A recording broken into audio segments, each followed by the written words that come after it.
ആ സമയത്ത് റൂമിൻ്റെ വാതിലിൽ ഒരു മുട്ട് കേട്ടു. എല്ലാവരുടെയും ശ്രദ്ധ അങ്ങോട്ടേക്ക് തിരിഞ്ഞു. വാതിൽക്കൽ ഹാഷി നിൽക്കുന്നുണ്ടായിരുന്നു. എന്താ ഹാഷി, ഇന്ന് എൻ്റെ കൂടെ കിടക്കാമോ? ആദി അവരോട് പറഞ്ഞു അവൻ്റെ റൂമിലേക്ക് പോയി. റൂമിൽ ചെന്നതും അവൻ ബെഡിലേക്ക് വീണു. നീങ്ങിക്കിടക്കടാ, നീ ഇങ്ങനെ കിടന്ന ഞാൻ എന്തു ചെയ്യും? അവൻ നീങ്ങിക്കിടന്നതും അവൾ അവനടുത്ത് പോയി കിടന്നു. അവൻ അവളുടെ തോളിലേക്ക് തലവെച്ച് ഒരു കൈകൊണ്ട് കൂട്ടിപ്പിടിച്ച് കിടന്നു.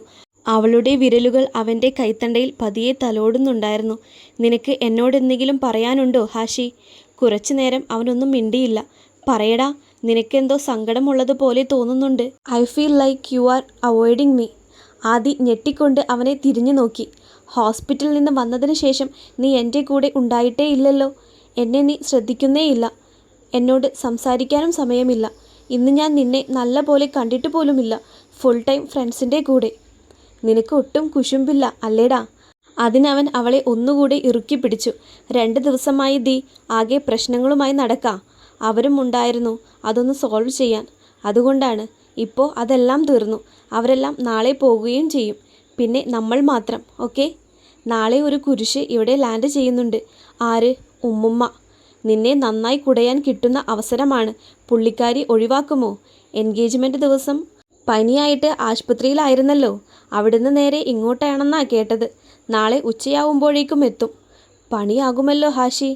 വരട്ടെ, നമുക്ക് നോക്കാംന്നേ. ഈ സമയം അബി വീണ്ടും മതിൽ ചാടാനുള്ള പുറപ്പാടിലാണ്. എല്ലാവരും ഉറങ്ങിയെന്ന് ഉറപ്പാക്കി അവൻ ചിറക്കൽ വീട്ടിലേക്ക് കയറി. ബാൽക്കണി കടന്ന് ആദിയുടെ റൂമിലേക്ക് ചെന്നപ്പോൾ അവിടെ സൂസൻ മാത്രം കിടന്നുറങ്ങുന്നത് കണ്ടു. ഇനി അവൾ എവിടെ ഉണ്ടാകുമെന്ന ചിന്തയിൽ അവൻ്റെ ചുണ്ടിൽ ഒരു പുഞ്ചിരി വിരിഞ്ഞു. ശബ്ദമുണ്ടാക്കാതെ അവൻ ഹാഷിയുടെ റൂമിലേക്ക് നടന്നു.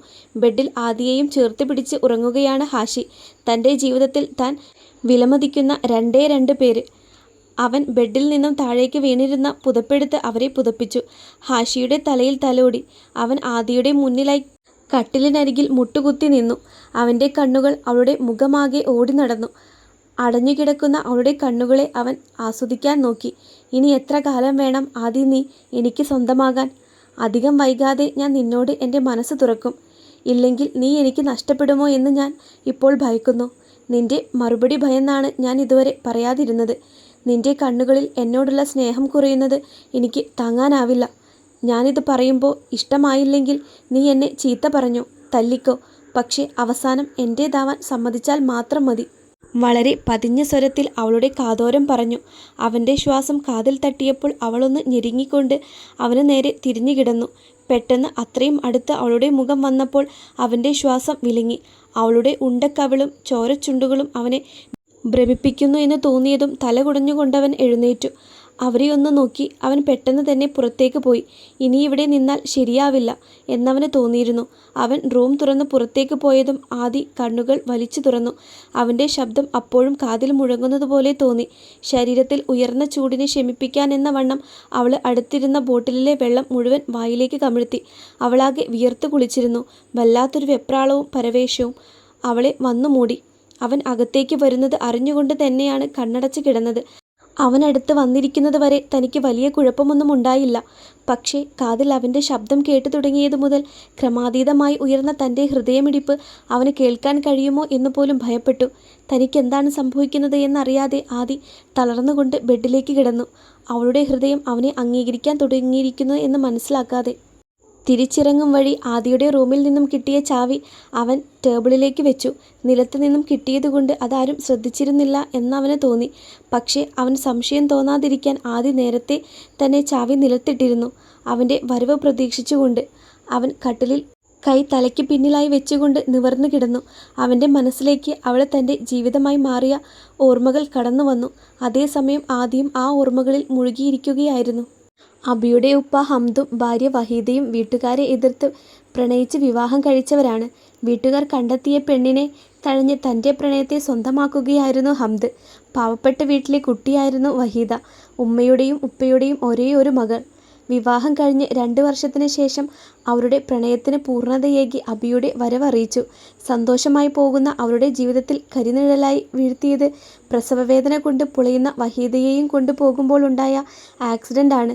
വെപ്രാളപ്പെട്ട് പോകുന്നതിനിടയിൽ ഹംദിൻ്റെ കയ്യിൽ നിന്നും പാളിയ വണ്ടി ഒരു മരത്തിൽ ചെന്നിടിക്കുകയായിരുന്നു.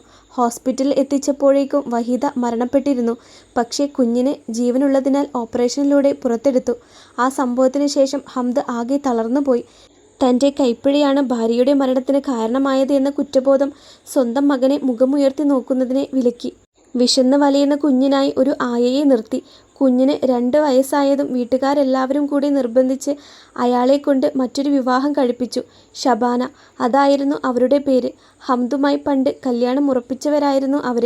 പിന്നീട് മറ്റൊരു വിവാഹം കഴിച്ചെങ്കിലും വൈകാതെ തന്നെ വേർപിരിഞ്ഞു. അവർ അബിയെ നല്ല പോലെ നോക്കി. ഹംദിൻ്റെ വീട്ടുകാരെല്ലാം അബിക്ക് നല്ലൊരു ഉമ്മയെ കിട്ടിയെന്ന് സമാധാനിച്ചു. ഹംദിനും ഷബാനയിൽ മതിപ്പ് തോന്നിത്തുടങ്ങി. പക്ഷേ അപ്പോഴും അയാൾ അബിയെ നോക്കാനോ കൊഞ്ചിക്കാനോ പോയില്ല. പിന്നീട് പുതിയ ഹോസ്പിറ്റലിലേക്ക് മാറിയതും അയാൾ അവിടെ അടുത്തായി ഒരു വീട്ടിലേക്ക് ഭാര്യയെയും കുഞ്ഞിനെയും കൊണ്ട് താമസം മാറി. അവിടെ ചെന്നപ്പോഴാണ് തൻ്റെ ബാല്യകാല സുഹൃത്തായ ഷായയാണ് അടുത്ത് താമസിക്കുന്നത് എന്ന് മനസ്സിലായത്. അവർ തമ്മിൽ പരസ്പരം കണ്ട് സൗഹൃദം പുതുക്കി. ഹംദ് ഹോസ്പിറ്റലിൽ പോയാൽ ആ വലിയ വീട്ടിൽ അബിയും ഷബനയും മാത്രമായി. പതിയെ പതിയെ ഷബാനയ്ക്ക് അബിയോടുള്ള സമീപനത്തിൽ മാറ്റം വന്നു തുടങ്ങി. അവൻ്റെ ഉമ്മ കാരണമാണ് തൻ്റെ പ്രണയം നഷ്ടമായത് എന്ന് അവർ വിശ്വസിച്ചു. ഹംദിൻ്റെയും വീട്ടുകാരുടെയും വിശ്വാസവും സ്നേഹവും നേടിയെടുക്കാനുള്ള ഒരു ഉപാധിയായാണ് അവർ അബിയെ കണ്ടത്. ഇപ്പോൾ അതെല്ലാം നേടിയെടുത്തതും അവർക്ക് അബിയൊരു കരടായി മാറാൻ തുടങ്ങി. പതിയെ പതിയെ അവരാ കുഞ്ഞിനെ അവഗണിച്ചു തുടങ്ങി. ആദ്യമൊക്കെ ആ കുഞ്ഞ് വിഷമിച്ച് കരഞ്ഞെങ്കിലും അവരാ കുഞ്ഞിനെ നോവിച്ചും ചീത്ത പറഞ്ഞും പേടിപ്പിച്ചും നിർത്തി. കുഞ്ഞിൻ്റെ കാര്യത്തിൽ പൂർണ്ണമായും തൻ്റെ ഭാര്യയെ വിശ്വസിച്ച ഹംദ് കുഞ്ഞിൻ്റെ ദേഹത്തെ പാടുകളോ മുഖത്തെ സങ്കടമോ ശ്രദ്ധിച്ചില്ല. അത് ഷബാനയ്ക്ക് കൂടുതൽ സൗകര്യമായി. ഒരിക്കലും ഒരു നോട്ടം കൊണ്ടുപോലും പരിഗണിക്കാതെ ഹംദ് കുറ്റബോധം എന്ന മറയിൽ അവനെ അകറ്റി നിർത്തി. തന്നെ ഒരിക്കൽ പോലും ചേർത്ത് നിർത്താത്ത അയാൾ അവന് തികച്ചും അപരിചിതനായിരുന്നു. തൻ്റെ വിഷമങ്ങൾ പങ്കിടാനുള്ള ആളാണതെന്ന് അറിയാത്തത്രയും. ആ കുഞ്ഞു മനസ്സിലെ കൊച്ചു കൊച്ചു ആഗ്രഹങ്ങളും വിഷമങ്ങളും ആരോട് പറയും എന്നറിയാതെ അവൻ ആ വീടിൻ്റെ മൂലയിലേക്ക് ഒതുങ്ങി. വിശപ്പടക്കാൻ അവർ തരുന്നതെന്തും അവൻ ആർത്തിയോടെ കഴിക്കുമായിരുന്നു. അതിലെ ഇഷ്ടവും ഇഷ്ടക്കേട് പോലും പറയാൻ അവന് കഴിഞ്ഞിരുന്നില്ല. തൻ്റെ മകൻ്റെ ആവശ്യങ്ങൾ അറിയാൻ ഹംദ് ആശ്രയിച്ചത് ഷബാനയെയായിരുന്നു. അവൻ്റെ കാര്യങ്ങളെല്ലാം അവൾ നിറവേറ്റി കൊടുക്കുന്നുണ്ട് എന്ന അവളുടെ ഉറപ്പിൽ അയാൾ വളരെ സന്തോഷിച്ചു. തൻ്റെ മകന് തന്നേക്കാൾ സ്നേഹിക്കുന്ന ഒരാളെയാണ് ഉമ്മയായി ലഭിച്ചിരിക്കുന്നത് എന്നയാൾ കരുതി. അതയാൾക്ക് അവളോടുള്ള അടുപ്പം കൂട്ടി. അബി എന്നും മുകൾ നിലയിലെ ജനലിലൂടെ അടുത്ത വീട്ടിലേക്ക് നോക്കിയിരിക്കുമായിരുന്നു. അവിടെ അവൻ കണ്ടത് ഒരു സ്വർഗമാണ്. ഉമ്മയും ഉപ്പയും തങ്ങളുടെ മകനെ ലാളിക്കുന്നതും കൊഞ്ചിക്കുന്നതും കളിപ്പിക്കുന്നതും എല്ലാം അവൻ കൊതിയോടെ നോക്കി നിൽക്കും. അവർക്കിടയിൽ ഒരാളാവാൻ അവൻ അതിയായി ആഗ്രഹിച്ചു. ഇടയ്ക്കെപ്പോഴോ അവർക്കിടയിൽ ഒരു പെൺകുട്ടിയെയും അവൻ കണ്ടു. തൻ്റെ അനിയൻ്റെ കുസൃതി പരിധി കടക്കുന്നതും അവനെ അടിക്കാനായി ഇർക്കിളിയുമായി വരുന്ന ഉമ്മയിൽ നിന്നും രക്ഷപ്പെടാനായി തന്നിലേക്ക് ഓടിയെടുക്കുന്ന അനിയനെ പൊതിഞ്ഞു പിടിച്ച് ഉമ്മയെ തടയുന്ന അവളെ കണ്ടതും തനിക്കും ഇങ്ങനെയൊരാൾ ഉണ്ടായിരുന്നുവെങ്കിൽ എന്നവൻ അതിയായി ആഗ്രഹിച്ചു. ഒരിക്കൽ കാലിൽ ചെറിയ മുറിവായ അനിയനെ മറ്റാർക്കും തൊടാൻ സമ്മതിക്കാതെ അവളെ ചേർത്ത് നിർത്തിയപ്പോൾ തൻ്റെ കൈകളിലെ അടികൊണ്ട പാടുകളിലേക്ക് അവൻ വേദനയോടെ നോക്കി. തന്നെയും ആരെങ്കിലും അതുപോലെ ചേർത്ത് പിടിച്ച് തലോടിയെങ്കിൽ എന്നവൻ്റെ ഉള്ളം തേങ്ങി. അടുത്ത വീട്ടിൽ നിന്നും സ്ഥിരമായി തന്നെ വീക്ഷിക്കുന്ന ചെമ്പൻ കണ്ണുകളെ ഹാഷിയും ശ്രദ്ധിച്ചു. അവനായി ഒരു പുഞ്ചിരി നൽകിയതും അബി പെട്ടെന്ന് തന്നെ അവിടെ നിന്നും മാറി. അന്ന് വൈകിട്ട് പതിവ് പോലെ ആദി വിളിച്ചപ്പോൾ ഹാഷിക്ക് പറയാനുണ്ടായിരുന്നത് അടുത്ത വീട്ടിൽ കണ്ട കുട്ടിയെക്കുറിച്ചായിരുന്നു. പിറ്റേന്ന് വീടിന് പിറകിലിരിക്കുകയായിരുന്ന അബിയെ ആരോ പതിഞ്ഞ സ്വരത്തിൽ വിളിച്ചു. അവൻ തിരിഞ്ഞു നോക്കിയതും കണ്ടു അപ്പുറത്തെ മതിലിൽ അള്ളിപ്പിടിച്ച് നിൽക്കുന്ന ഹാഷിയെ. അബി അടുത്തേക്ക് പോവാനിരുന്നതും ഷബാന വന്ന് അവനെ പിടിച്ചു അകത്തേക്ക് കൊണ്ടുപോയി. താൻ അവനോട് ചെയ്യുന്നത് അവൻ ആരോടെങ്കിലും പറഞ്ഞാലോ എന്ന ഭയം കൊണ്ട് അവൾ അവനെ ഭീഷണിപ്പെടുത്തി പേടിപ്പിച്ചു നിർത്തി. ഷായുടെ മകൻ അറിഞ്ഞാൽ ഷാ വഴി ഹംദും എല്ലാം അറിയും എന്നവൾ ഉറപ്പിച്ചിരുന്നു. തല്ലിനോടുള്ള ഭയം കൊണ്ട് അവൻ ആരോടും ഒന്നും പറയില്ലെന്ന് സമ്മതിച്ചു. വീട്ടിൽ ഹാഷി എല്ലാവരോടും അബിയെ പിടിച്ചു കൊണ്ടുപോയത് വിഷമത്തോടെ പറഞ്ഞെങ്കിലും ആരും അത് കാര്യമായി എടുത്തില്ല. പിന്നീട് പതിവ് കോളിൽ ആദിയോട് പറഞ്ഞു. അവൾ വന്നാൽ ഒരുമിച്ച് അവനെ കാണാമെന്ന ഉറപ്പിലാണ് ഹാഷി ഫോൺ വെച്ചത്. പരസ്പരം സംസാരിച്ചില്ലെങ്കിലും ഒരു പുഞ്ചിരിയിൽ അവൻ അവരുടെ സൗഹൃദം തുടങ്ങിവെച്ചു. ആ വർഷം തന്നെ അബിയെയും ഹാഷിയെയും സ്കൂളിൽ ചേർത്തി. ഹംദ് അംഗീകരിച്ചതിൻ്റെ ഫലമായി ഷബാന ഗർഭിണിയായിരുന്നു. സ്കൂളിൽ ആരോടും ഒന്നും പറയരുതെന്ന് ഷബാന അബിയോട് നിബന്ധന വെച്ചു. ഒരു ദിവസം മുഴുവൻ ഭക്ഷണം നൽകാതെയാണ് അവൾ അത് സമ്മതിപ്പിച്ചെടുത്തത്. തൻ്റെ ക്ലാസ്സിൽ വെച്ച് അബിയെ കണ്ടതും ഹാഷി വേഗം അവനടുത്ത് പോയിരുന്നു. അവനെ കണ്ട് ഒന്ന് പുഞ്ചിരിച്ചു. എങ്കിലും അബി അവനോടൊന്നും സംസാരിച്ചില്ല. പക്ഷേ ഹാഷിം വിടാനൊരുക്കമായിരുന്നില്ല. അവൻ അബിയുടെ പിറകെ നടന്നു. ഓരോന്നായി സംസാരിച്ചു കൊണ്ടേയിരുന്നു. അതിൻ്റെ ഫലമായി അവൻ്റെ ചോദ്യങ്ങൾക്കുള്ള ഉത്തരം മാത്രം മറുപടിയായി കിട്ടിക്കൊണ്ടിരുന്നു. എങ്കിലും അബി കൂടുതലൊന്നും സംസാരിച്ചിരുന്നില്ല. ആദിയുടെ പതിവ് കോളിൽ ഹാഷിക്ക് പറയാനുള്ളത് മുഴുവൻ അവനെക്കുറിച്ചായിരുന്നു. പിന്നീട് അങ്ങോട്ട് എന്നും അവൻ അവരുടെ സംസാര വിഷയമായി. ഹംദ് ഹോസ്പിറ്റലിൽ പോയാൽ ഗർഭിണിയായ ഷബാന തനിച്ചാണ് എന്നതുകൊണ്ട് അവരുടെ ആങ്ങളയായ ഷെബീർ വീട്ടിൽ വന്ന് നിൽക്കാൻ തുടങ്ങി. ബസ് ഡ്രൈവർ ആയിരുന്നു അയാൾ, അതും രാത്രിയോട്ടം. പകൽ മുഴുവൻ അയാൾ വീട്ടിലുണ്ടാകും. അതുകൊണ്ടാണ് സ്വഭാവം അത്ര വെടിപ്പല്ലെങ്കിലും ഷബാനയ്ക്ക് കൂട്ടായി അയാളെ നിർത്തുന്നതിന് ഹംദ് സമ്മതിച്ചത്. കള്ളും കഞ്ചാവും അയാൾക്കുണ്ടായിരുന്നു. എങ്കിലും പെങ്ങളെ ഒരുപാട് ഇഷ്ടമായിരുന്നു. പക്ഷേ ഹംദിനറിയാത്ത ഒരു സ്വഭാവ വൈകൃതം കൂടി അയാൾക്കുണ്ടായിരുന്നു. അധികം ആർക്കും അറിയാത്ത സ്വഭാവം. ചെറിയ ആൺകുട്ടികളോട് അയാൾക്ക് താല്പര്യം. ഈ കാലത്തിനിടയിൽ അയാളുടെ കയ്യിൽപ്പെട്ട കുട്ടികൾ ഒരുപാടായിരുന്നു. അബിയെ കണ്ടതും അയാളുടെ ആസക്തി ഉണർന്നു. പക്ഷേ പെങ്ങളുടെ ജീവിതം തുലാസിലാക്കേണ്ടെന്ന് കരുതി അയാൾ അത് അടക്കി വെച്ചു. തൻ്റെ സ്വഭാവം പെങ്ങൾ അറിയരുത് എന്ന് അയാൾ കരുതി. പോകെ പോകെ അയാൾ ആ വീട്ടിലെ അബിയുടെ സ്ഥാനം മനസ്സിലാക്കി. അങ്ങനെയൊരാൾ ആ വീട്ടിലുണ്ടെന്ന് പോലും ആരും ശ്രദ്ധിക്കുന്നില്ല. അളിയൻ വല്ലപ്പോഴും അവനായി കൊണ്ടുവരുന്ന സാധനങ്ങൾ അവൻ കിട്ടുന്നുണ്ടോ എന്ന് പോലും ഉറപ്പിക്കുന്നില്ല. അവർ തമ്മിൽ സംസാരം പോയിട്ട് പരസ്പരം കാണുന്നു പോലുമില്ലെന്ന് അയാൾ നോക്കിക്കണ്ടു. പലപ്പോഴും ഷബാന അവനെ ചീത്ത പറഞ്ഞതും ഭീഷണിപ്പെടുത്തിയും അവനെ പേടിപ്പിച്ച് നിർത്തുന്നത് കണ്ടതും അയാളുടെ ചുണ്ടിൽ ക്രൂരമായ ഒരു ചിരി വിരിഞ്ഞു. തൻ്റെ കാമം തീർക്കാൻ പുതിയൊരു ഇരയെ കിട്ടിയതിൽ അയാളുടെ കണ്ണുകൾ വന്യമായി തിളങ്ങി. പിന്നീടുള്ള ദിവസങ്ങൾ അയാൾ അവനെ ആവശ്യമില്ലാതെ തൊടുകയും പിടിക്കുകയും ഒക്കെ ചെയ്തു തുടങ്ങി. അബിക്ക് അയാളെ അറപ്പായിരുന്നു. ഇതെല്ലാം ആരോട് പറയണമെന്നറിയാതെ അവൻ വിഷമിച്ചു. അതിൻ്റെ ഫലമായി അവൻ വീണ്ടും ആരോടും സംസാരിക്കാതെ ഒതുങ്ങിക്കൂടി. ഒരുപാട് കഷ്ടപ്പെട്ടിട്ടാണെങ്കിലും അബിയെക്കൊണ്ട് സംസാരിപ്പിച്ചു വരുമായിരുന്നു ഹാഷിം. പക്ഷേ പിന്നെ അവൻ വീണ്ടും പഴയതുപോലെ ആയതും ഹാഷിക്ക് സങ്കടമായി. അവനത് പറഞ്ഞത് മുഴുവൻ അവൻ്റെ ദീദുവിനോടായിരുന്നു. അവരുടെ സംസാരം കേട്ടുകൊണ്ടിരിക്കുന്ന വല്യപ്പച്ചി അവൻ എന്തെങ്കിലും സങ്കടമുണ്ടാവുമെന്ന് അവരോട് പറഞ്ഞു. പിറ്റേന്ന് ഹാഷി അബിയോട് നിർബന്ധിച്ച് ചോദിച്ചപ്പോൾ അവൻ അയാളെക്കുറിച്ച് ഹാഷിയോട് പറഞ്ഞു. അയാളെ തനിക്ക് പേടിയാണെന്നും അയാൾ തൊടുന്നത് തനിക്ക് അറപ്പാണെന്നും എല്ലാം. ഹാഷിക്കൊന്നും മനസ്സിലായില്ലെങ്കിലും എല്ലാം അതുപോലെ തന്നെ ആദിയോട് പറഞ്ഞു. ആദിയും കുഞ്ഞായിരുന്നതിനാൽ അയാൾ ഉപദ്രവിക്കുന്നുണ്ടാകും എന്ന് പറഞ്ഞ് അടുത്ത ആഴ്ച വീട്ടിലേക്ക് വരാമെന്നും വരുമ്പോൾ വല്യപ്പച്ചിയെ കൊണ്ട് ചോക്ലേറ്റ് വാങ്ങിപ്പിച്ച് അതവന് കൊടുത്താൽ ഒരുപാട് സന്തോഷമാകും എന്നവനെ പറഞ്ഞ് സമ്മതിപ്പിച്ചു. ഹാഷി ഇക്കാര്യങ്ങളെല്ലാം അബിയോട് പറഞ്ഞു. ഹാഷി എപ്പോഴും അവനോട് അവൻ്റെ ദീദിയെക്കുറിച്ച് പറഞ്ഞു അബിക്ക് അവളെക്കുറിച്ച് നന്നായി അറിയാം. അവൾ വരുമ്പോഴും ഹാഷിയുടെ കയ്യിൽ അവനുള്ള മിഠായി കൊടുത്തു വിടുമായിരുന്നു. പണ്ട് ജനലിലൂടെ മാത്രം കണ്ടിരുന്ന അവളെ നേരിട്ട് കാണാമെന്നുള്ളത് അവനിലും സന്തോഷം നിറച്ചു. ഒരു ദിവസം ഹംദിന് ഒരു കോൺഫറൻസിന് പങ്കെടുക്കാൻ ഡൽഹിയിലേക്ക് പോകേണ്ടി വന്നു. 3 ദിവസം ആവുമായിരുന്നു തിരികെ വരാൻ. പിറ്റേ ദിവസം ഷബാന ചെക്കപ്പിനായി ഹോസ്പിറ്റലിലേക്ക് പോയി. ഷെബീർ ഉണരാത്തതിനാൽ ഒരു സുഹൃത്തിനെ കൂട്ടിയാണ് പോയത്. പക്ഷേ അയാൾ അബിയെ തനിച്ച് കിട്ടാൻ ഒരു അവസരം ഉണ്ടാക്കുകയായിരുന്നു. അബിയാണെങ്കിൽ ഇങ്ങനെയൊരു അപകടം പതിയിരിക്കുന്നതറിയാതെ തനിക്കുള്ള ചോക്ലേറ്റുമായി വരാമെന്ന് പറഞ്ഞവരെ കാത്തുനിന്നു. അയാൾ എഴുന്നേറ്റ് വന്ന് ആ വീടിൻ്റെ പരിസരം മുഴുവൻ ഒന്ന് കണ്ണോടിച്ചു. ശേഷം അബിയോട് ഒരു പേന ചോദിച്ചു.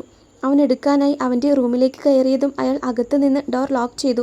ഇതേ സമയം ചിറക്കൽ വീട്ടിൽ കാസിം കോയയുടെ കാർ വന്നു നിന്നു. അതിൽ നിന്നും ആദി ഇറങ്ങിയ ഉടനെ ഹാഷിം അവളുടെ അടുത്തേക്ക് ഓടി വന്നു അവളെ കെട്ടിപ്പിടിച്ചു. ദീദു, ചോക്ലേറ്റ് കൊണ്ടുവന്നു. അവൾ അവന് പിറകിൽ പിടിച്ചിരുന്ന ചോക്ലേറ്റ് പാക്കറ്റ് കാണിച്ചു കൊടുത്തു. വാ, നമുക്കത് ഇപ്പോൾ തന്നെ അവന് കൊണ്ടുപോയി കൊടുക്കാം. അവളെ പിടിച്ച് വലിച്ചു കൊണ്ടവൻ പറഞ്ഞു. വേണ്ട, അവളിപ്പോൾ വന്ന് കയറിയതല്ലേ ഉള്ളൂ. വലതും കഴിച്ചിട്ട് പോയാൽ മതി. സെബീന അവനെ നോക്കി കണ്ണുരുട്ടി. ഞങ്ങളിത് കൊടുത്തിട്ട് വരാം ഉമ്മേ. വരുമ്പോൾ കഴിക്കാൻ അവനെയും കൂട്ടി വരാം. അതും പറഞ്ഞ് ആദി ഹാഷിയെയും കൂട്ടി അവിടെ നിന്ന് നടന്നു.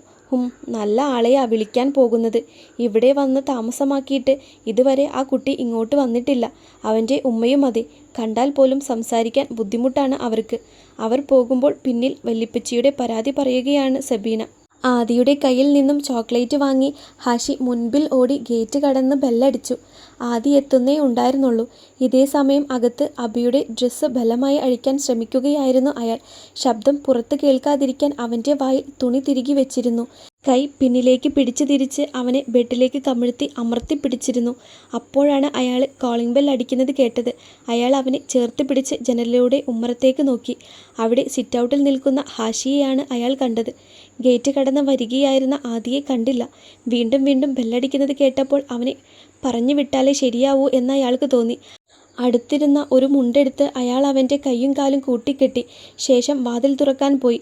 ആ സമയത്ത് ആദി ഹാഷിയുടെ അടുത്തെത്തിയിരുന്നു. എന്താ ആരും വാതിൽ തുറക്കാത്തത്? ഇവിടെ ഇനി ആരുമില്ലേ ഹാഷി? ആരൊക്കെ പോയാലും അവനിവിടെ ഉണ്ടാകും. ആരും അവനെ എങ്ങോട്ടും കൊണ്ടുപോവാറില്ല. അത് കേട്ടതും ആദിക്ക് എന്തോ സങ്കടമായി. ഞാൻ വീടിൻ്റെ പിറകുവശത്ത് നോക്കട്ടെ, അവിടെ ആരെങ്കിലും ഉണ്ടോ എന്ന്. ആദി വീടിൻ്റെ സൈഡിലൂടെ പിറകിലേക്ക് നടന്നു. പെട്ടെന്ന് ആ വശത്തുള്ള റൂമിൽ നിന്ന് ആരോ ഞെരുങ്ങുന്നത് പോലെ അവൾക്ക് തോന്നി. അവിടെ തുറന്നിട്ടിരിക്കുന്ന ജനാലിലൂടെ അവൻ അകത്തേക്ക് നോക്കി. അവിടെ കണ്ട കാഴ്ച അവളെ ഞെട്ടിച്ചു. കൈയും കാലും കെട്ടി വായിൽ തുണി തിരുകിയ നിലയിൽ ഒരു കുട്ടി റൂമിൻ്റെ മൂലയിലായിരിക്കുന്നു. അവൻ്റെ കരഞ്ഞു കലങ്ങിയ കണ്ണുകളും മുഖത്തെ അടികൊണ്ട പാടുകളും അവളുടെ കണ്ണു നിറച്ചു. എന്ത് ചെയ്യണമെന്നറിയാതെ അവളൊരു നിമിഷം പകച്ചു നിന്നു. ആ സമയത്ത് ഉമ്മറത്തെ വാതിൽ തുറന്ന് ആരോ ഹാഷിയോട് സംസാരിക്കുന്നത് അവൾ കേട്ടു. അബി. വളരെ പതിഞ്ഞ സ്വരത്തിൽ അവൾ അവനെ വിളിച്ചു. അവൻ ദയനീയമായി അവളെ നോക്കി.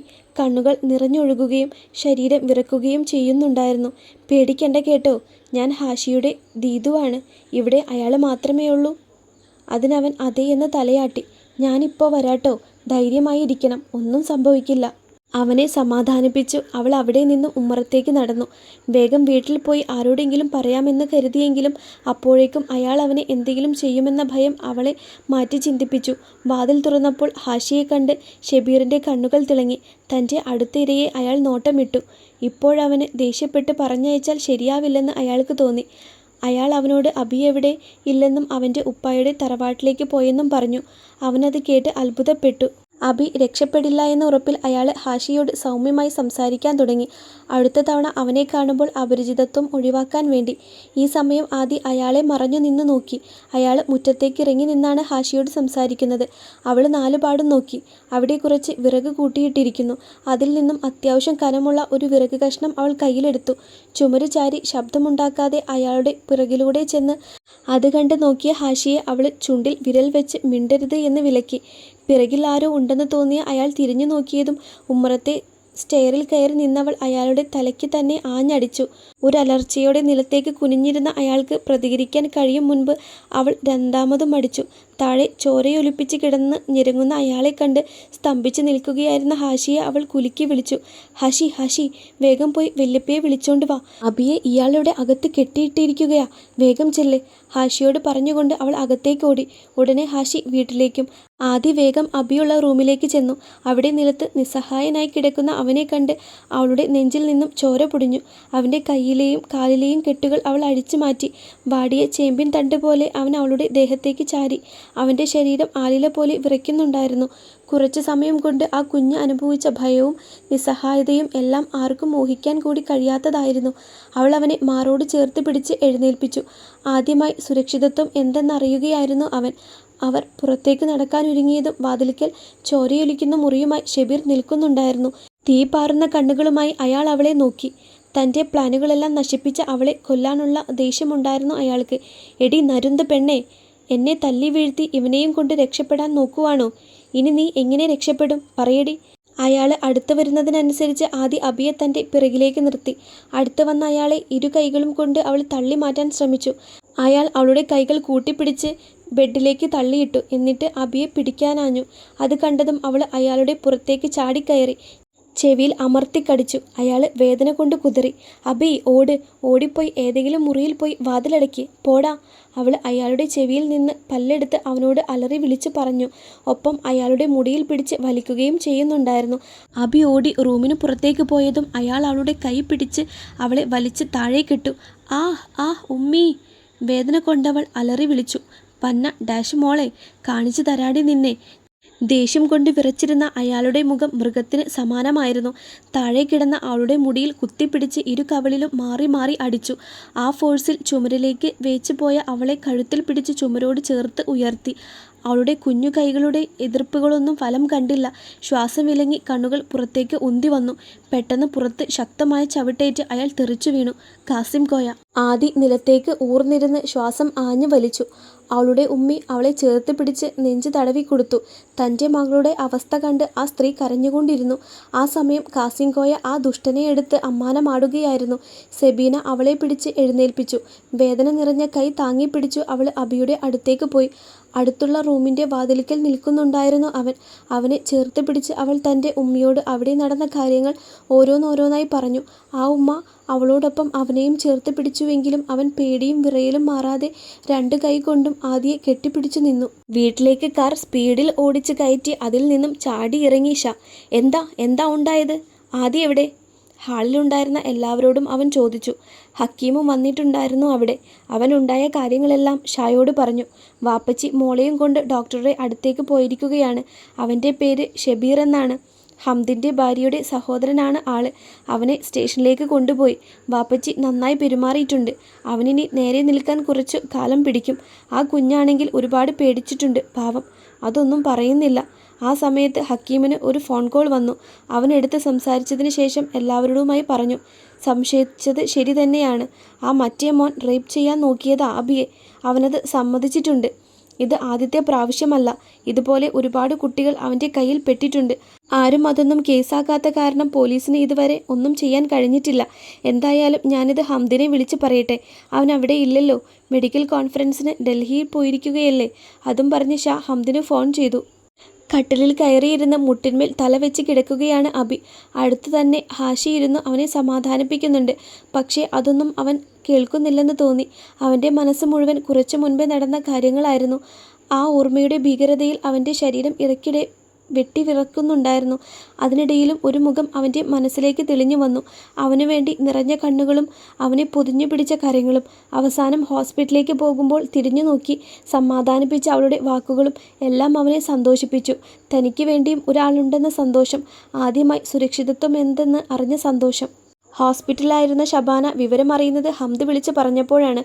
അവനെ ശ്രദ്ധിക്കാഞ്ഞതിൽ അവൻ അവളെ ആദ്യമായി ചീത്ത പറഞ്ഞു. അയാൾക്ക് അവനോടുള്ള സ്നേഹം എത്രയെന്ന് അവൾക്കറിയാമായിരുന്നു. ഇത്രയും നാൾ അവൻ്റെ കാര്യത്തിൽ തന്നെയാണ് അയാൾ വിശ്വസിച്ചിരുന്നത്. ഇത് മുതലാക്കിയാണ് ഇതുവരെ അവനോട് പെരുമാറിയത്. ഒരു വേള ഹംദ് എല്ലാം അറിയുമോ എന്നവൾ ഭയപ്പെട്ടു. ഓടിപ്പിടിച്ച ഷായുടെ വീട്ടിലെത്തിയപ്പോൾ എല്ലാവരും അവളോട് നടന്ന കാര്യങ്ങൾ മുഴുവനും പറഞ്ഞു. അവളത് വിശ്വസിക്കാതെ അവരോട് തർക്കിച്ചു. അബിയെയും വലിച്ചുകൊണ്ട് അവൾ അവിടെ നിന്നും ഇറങ്ങി. അവൻ്റെ കണ്ണുകൾ അവളെ ഭയത്തോടെ നോക്കുന്നത് അവിടെയുള്ളവർ എല്ലാം തന്നെ ശ്രദ്ധിച്ചു. എങ്കിലും എതിരു പറയാൻ അവർക്കൊന്നും സാധിച്ചിരുന്നില്ല. വീട്ടിൽ ചെന്നാലുള്ള ഷബാനയുടെ ശിക്ഷകളെയാണ് അവൻ ഭയപ്പെട്ടതെങ്കിൽ കൂടുതൽ സമയം അവിടെ നിന്നാൽ അവൾ അവനെ ഉപദ്രവിക്കുന്നത് ഇവിടെയുള്ളവർ അറിയുമെന്നാണ് അവൾ പേടിച്ചത്. അബി കാരണമാണ് തൻ്റെ കാക്കു പോലീസ് സ്റ്റേഷനിലായതെന്ന ദേഷ്യം അവനെ പിടിച്ച കൈകൾ തീർക്കുന്നുണ്ടായിരുന്നു. വേദന കൊണ്ട് അവൻ്റെ മുഖം ചുളുങ്ങുന്നുണ്ടെങ്കിലും അവൻ്റെ ശബ്ദം പുറത്തു വരുന്നുണ്ടായിരുന്നില്ല. അവൻ ആശ്രയിക്കുന്ന മുഖം അവിടെ ഉണ്ടായിരുന്നില്ല. എല്ലാവരെയും അവൻ ദയനീയമായി നോക്കുന്നുണ്ടായിരുന്നു. ഇതെല്ലാം കണ്ട് ഹക്കീമിന് സംശയം തോന്നി. ആ സമയം മുറ്റത്തേക്ക് വന്ന കാറിൽ നിന്നും ആദിയും വല്യപ്പച്ചിയും ഇറങ്ങി. അവളുടെ കൈ പ്ലാസ്റ്റർ ഇട്ടിരിക്കുകയാണ്. അവളെ കണ്ടതും ശബനയുടെ കൈ കുടഞ്ഞെറിഞ്ഞ് അബി അവളുടെ അടുത്തേക്ക് പോയി അവളെ ചുറ്റിപ്പിടിച്ചു നിന്നു.